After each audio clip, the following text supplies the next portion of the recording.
প্রিয় শিক্ষার্থী বন্ধুরা, এখন আমি তোমাদের অষ্টম শ্রেণীর গণিত বইয়ের প্রথম অধ্যায়ের ম্যাজিক সংখ্যা এবং ম্যাজিক বর্গ গঠন করা শেখাবো। তো এখন আমরা দেখব 3 ক্রমের, 5 ক্রমের এবং 7 ক্রমের ম্যাজিক সংখ্যা কত এবং ম্যাজিক বর্গ আমরা কিভাবে গঠন করতে পারি। তো সর্বপ্রথম আমরা দেখি 3 ক্রমের ম্যাজিক সংখ্যা কিভাবে গঠন করা যায়। তো যে কোনো ক্রমের ম্যাজিক সংখ্যা বের করার একটি সূত্র রয়েছে, ক ইন্টু ক স্কয়ার প্লাস 1 ভাগ 2। তো এই সূত্রের মাধ্যমে আমরা ম্যাজিক সংখ্যা বের করব। তো ম্যাজিক সংখ্যা আমরা 3 ক্রমের ম্যাজিক সংখ্যা যদি বের করতে চাই তাহলে কয়ের জায়গায় 3 হবে, 3 ইন্টু 3 স্কয়ার প্লাস 1 ভাগ 2 ইকুয়াল হবে 3 গুণন 3 এর উপর স্কয়ার হলে 9 যোগ 1 ভাগ 2, এখানে আসতেছে 30 ভাগ 2। তাহলে ম্যাজিক সংখ্যা আসতেছে 15। তো 3 ক্রমের ম্যাজিক সংখ্যা হচ্ছে 15।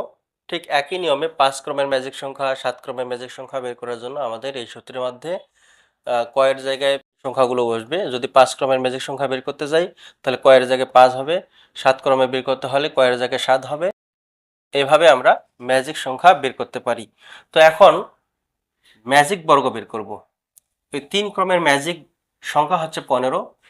তাহলে এক্ষেত্রে ম্যাজিক বর্গ বের করতে হলে আমাদের প্রথমে আমরা একটি বর্গক্ষেত্র আঁকবো।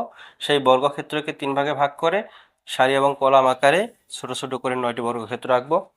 3 ক্রমের ম্যাজিক বর্গ গঠন করতে হলে আমাদের সর্বপ্রথম মাঝখানের ঘরটি বের করতে হবে।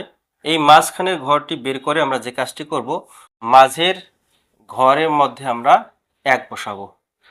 এরপরে আমাদের যে কাজটি করতে হবে, আমাদের কর্ণ বরাবর সামনের দিকে আগাতে হবে। তাহলে যেহেতু আমাদের এই কর্ণ বরাবর এগিয়ে এখানে কোনো ঘর নেই, তাহলে এই ঘরের সর্বনিম্নে আমাদের আসতে হবে, এখানে আমাদের 2 হবে। এরপর 2 এর পর 3 ঘর কোথায় হবে, এই কর্ণ বরাবর সামনের দিকে আগাতে হবে। যেহেতু এখানে কোনো ঘর নেই তাহলে আমাদের এখানে 3 হচ্ছে। এরপর দেখি 3 এর পরে কর্ণ বরাবর সামনের দিকে যদি যাই তাহলে এই ঘরটা আগে থেকেই পরিপূর্ণ হয়ে রয়েছে।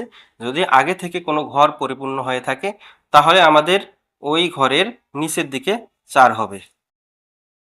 এরপরে আমরা কর্ণ বরাবর সামনের দিকে আগালে 5 হবে এই ঘরে।